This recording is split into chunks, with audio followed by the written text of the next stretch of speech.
המשך השיחה עם מר גרל, צד שלישי. Je pourrais aussi vous citer dans ce contexte le nom du docteur Odette Rosenstock, arrêté à Nice, déporté, mais revenu de déportation, tandis que deux autres compagnes qui travaillaient comme elle sous la direction de Moussa Abadi ne sont pas revenues de déportation. Nous avons su plus tard, beaucoup plus tard, que l'une d'elles, il s'agissait de Huguette Waal, qui portait un nom de guerre, Odile Varlet, n'a pas voulu quitter à l'arrivée au camp un groupe d'enfants qu'il a adopté en cours de route.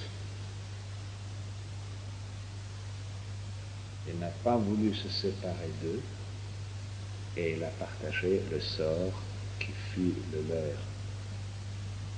La deuxième assistante que j'évoquais tout à l'heure, Nicole Salon, née Veil, a été arrêtée à peu près à la même date.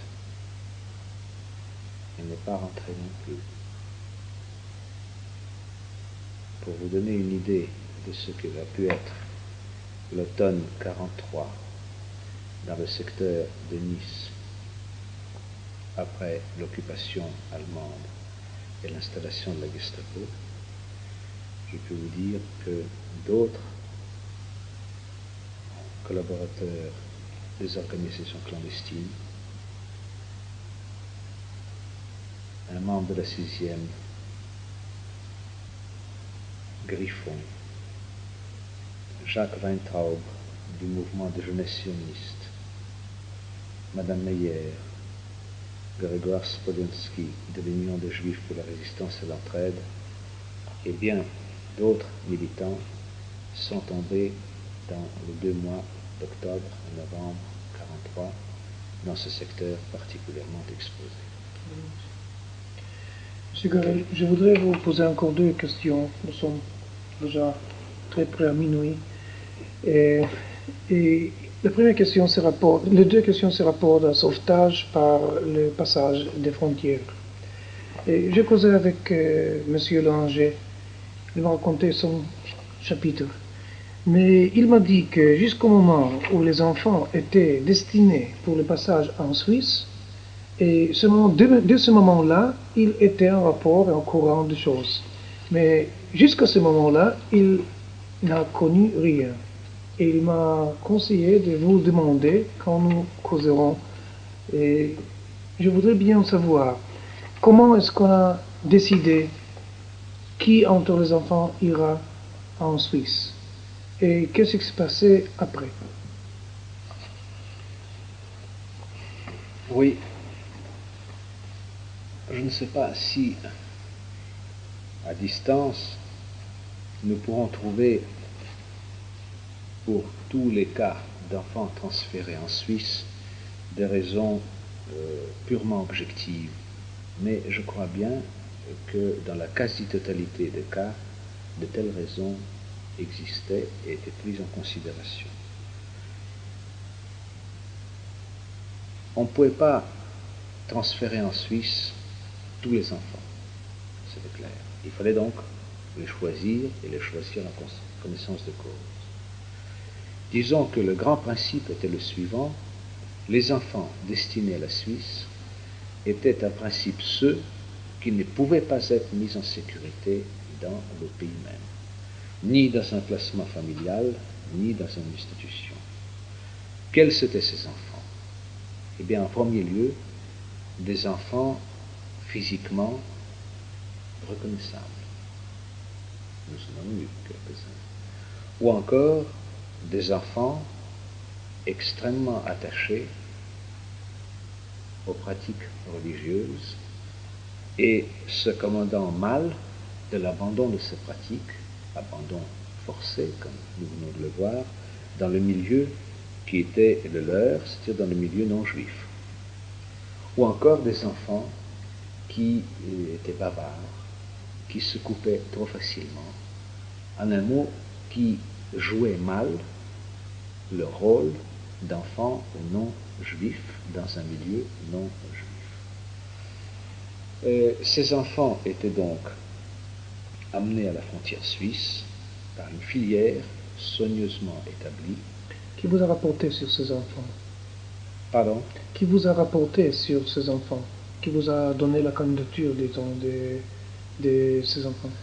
Ce travail était centralisé par Madame Germaine Mazour, que je vais citer tout à l'heure, en collaboration avec M.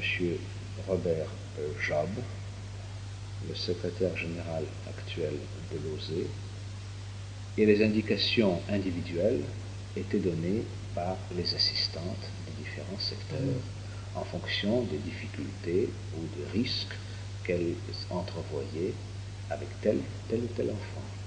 Seulement, il ne s'agissait pas de faire passer la frontière à un seul enfant, il fallait donc constituer des groupes. Ces groupes étaient formés d'enfants venant de différentes directions.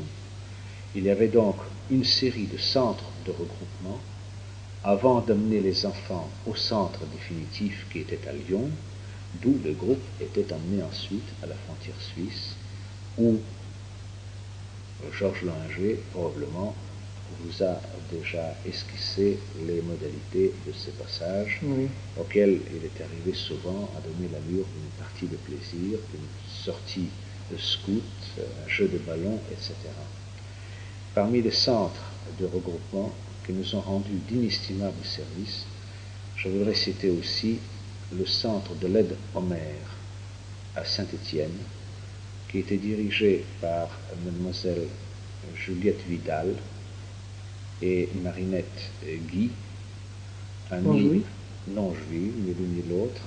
Vidal, vous savez, non, les deux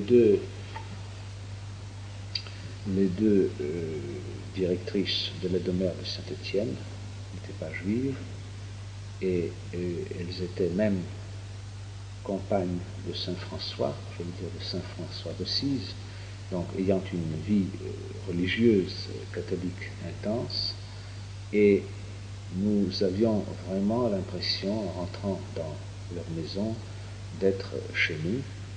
Il fallait voir les enfants fatigués, affamés et sales après un voyage d'une nuit ou de jours, retrouver dans cette maison des lits propres, un bain, de la nourriture, un accueil affectueux.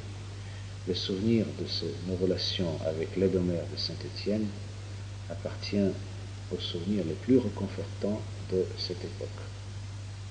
D'ailleurs, mademoiselle Juliette Vidal et Marinette Guy ont dirigé pendant quelque temps à Saint-Étienne, après la libération, une maison d'enfants que la municipalité avait mise à leur disposition et dans laquelle ils avaient accueilli quelques-uns de nos enfants en instance de regroupement.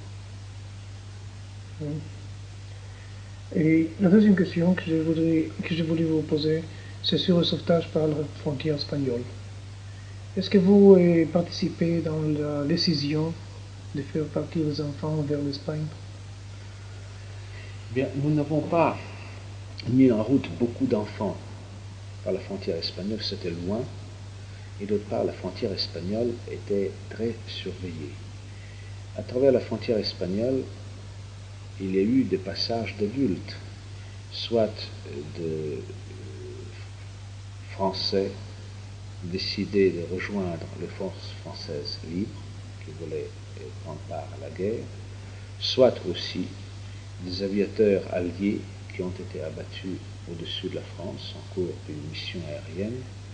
Il y a eu peu de convois d'enfants, mais il y en a eu. Il y en a eu un qui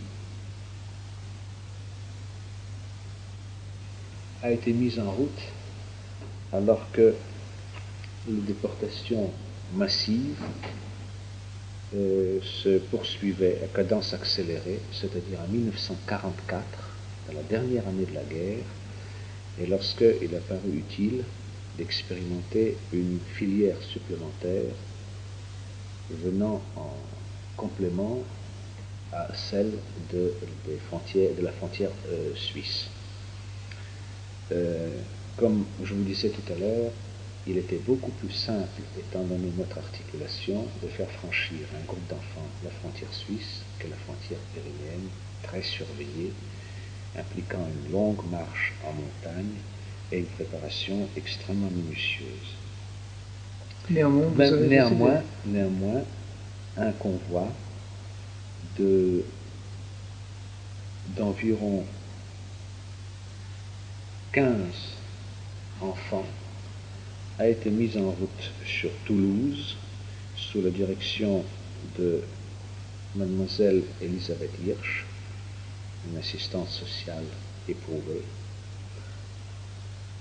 qui était responsable précédemment du service social de Lyon. Ce convoi a été retardé pour des raisons indépendantes de notre volonté, de celle de mademoiselle Hirsch, et il n'a pu partir qu'au début du mois d'août 1944. C'était le seul ou bien il y avait deux autres? En ce qui concerne Lozé, ce fut le seul. Il a passé la frontière sans encombre, mais après une marche fatigante de 3 jours, en passant par le territoire d'Andorre, il a rallié la ville de Barcelone, où il a été accueilli par le American Joint Distribution Committee. Et l'Espagne, qu'est-ce que vous savez de l'Espagne à cette époque? Est-ce que c'est un abri ou bien un danger? En ce qui concerne les enfants, je ne peux pas vous donner d'informations bien précises sur cette question. Je sais qu'il y a d'autres enfants qui sont passés en Espagne. Non, je demande sur votre impression individuelle. Oui, je pense, d'après ce que j'ai recueilli comme information moi-même et par les cas vécus, c'est que l'Espagne était très praticable à l'époque pour les adultes. Je veux dire par là que tous ceux qui ont passé la frontière espagnole pour rejoindre les forces françaises libres ont pu en définitive le faire après un séjour en prison qui n'était ni trop long ni trop pénible. Donc je veux dire que mon impression à cette époque, c'est que l'Espagne, tout en maintenant de bonnes relations avec l'Axe, n'était pas fâchée de donner aussi quelques gages à l'autre côté, appelez cela un double jeu. En tout cas,